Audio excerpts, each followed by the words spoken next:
Hmm? Maging mayaman? O maging matalino? Hmm? Dahil mahirap kami, so pipiliin ko ang maging mayaman.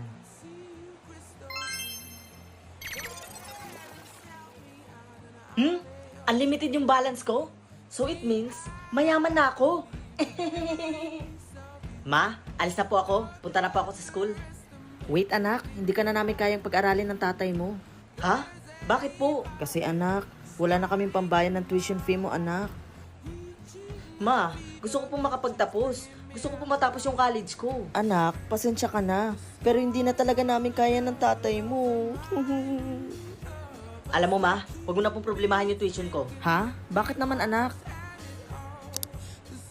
O yan ma, i-check mo yung balance mo. Oh my God, may nagsend ng 1 million. Ikaw ba yun anak? Naku.